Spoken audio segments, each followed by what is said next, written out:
This video is brought to you by my two books, Practical Music Theory for the Rock Guitarist and The Blues Guitar Bible. Want to learn about modes, harmony, scales, chord substitution and keys?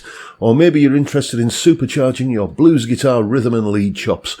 Whatever you're interested in, I guarantee you will be hitting the fast lane to progress with either of these works. Both feature video demonstrations and tutorials, loads of tabs and jam tracks to play along with, and I promise you, everything is explained in crystal clear plain English. Check out the links in the description for more details.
Hello chaps, welcome once again to John Robson Guitar Tuition.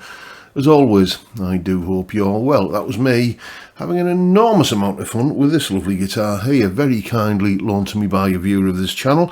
If you were watching on Thursday, you'll have seen me giving my first impressions of this rather tasty Fender Jim Adkins signature model Telecaster. Jim Adkins is, of course, the guitar player in a band called Jimmy Eat World, and when I looked him up I thought, yeah, kind of that rings a bell, and yeah, I guess probably their biggest hit is a song called The Middle, so you know, it's sort of catchy pop punk sort of stuff from a few years ago.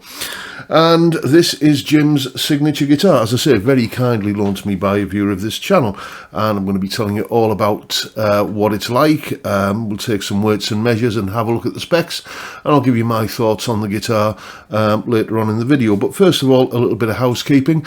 There is, of course, as usual, a full tab for that piece of music you've just heard there in both Guitar Pro and PDF formats, along with a clip of me playing it and a backing track to play along with yourself. That is all up on my Patreon page.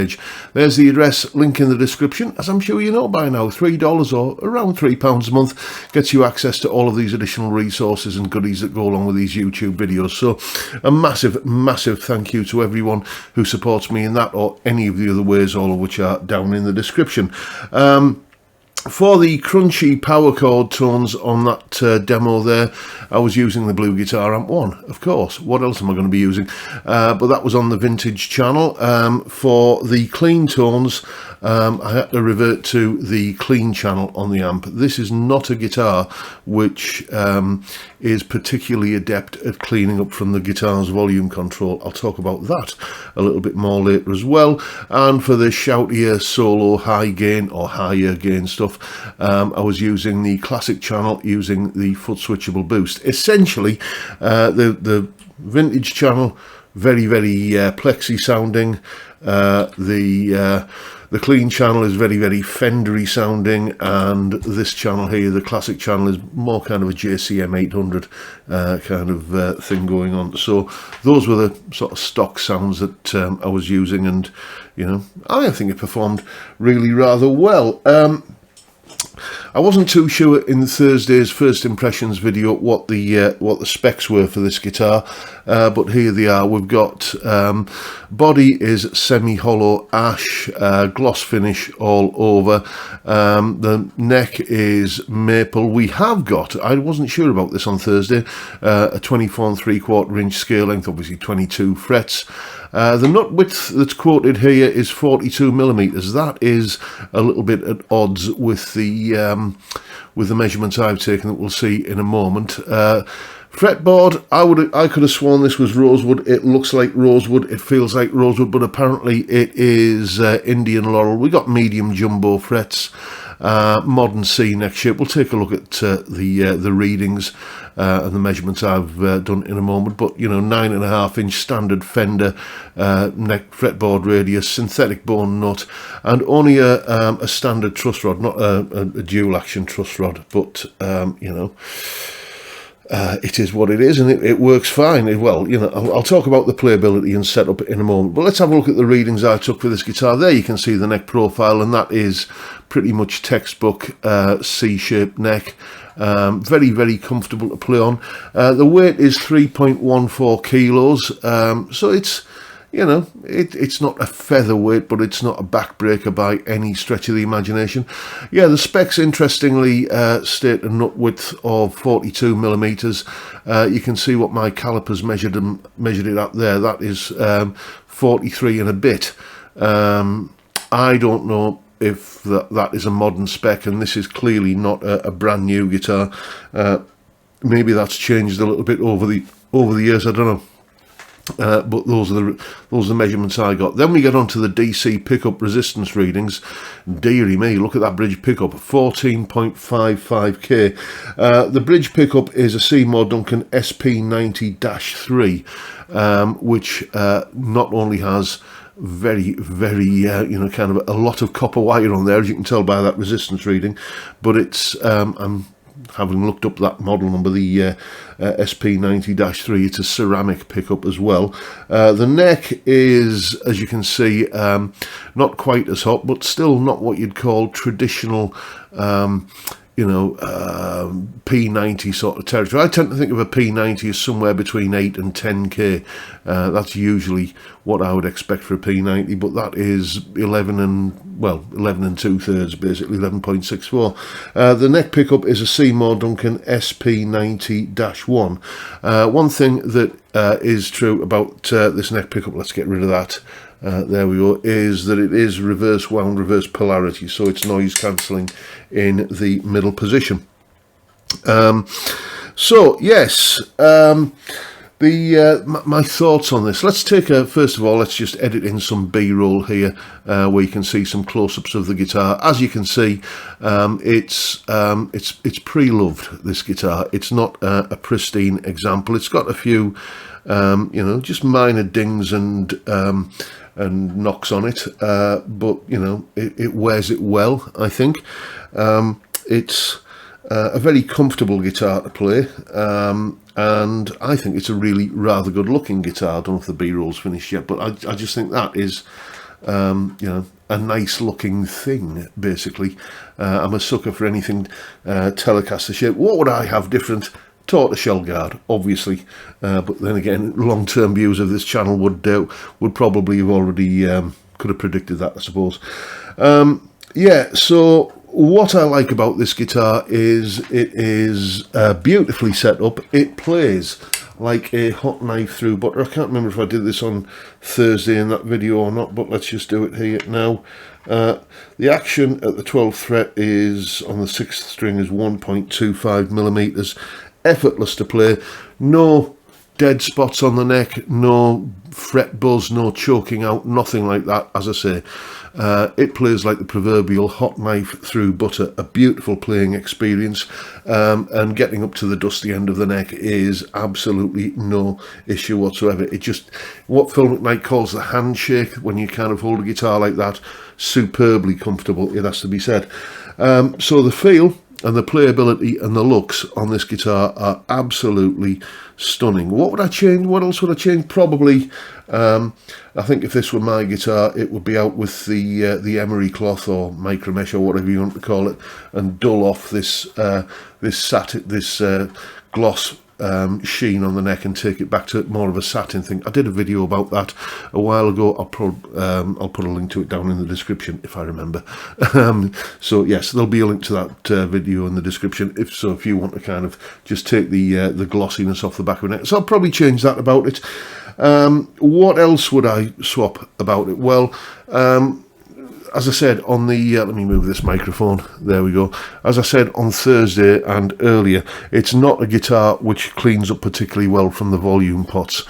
Largely, I think, because the hotness of the pickups. When I tried doing it on Thursday in that video, it was like nothing. That like the last, like most of the adjustment came in the last hair's breadth of a turn on these really rather, I think, nice looking witch hat knobs. I do think they add a certain kind of coolness to it.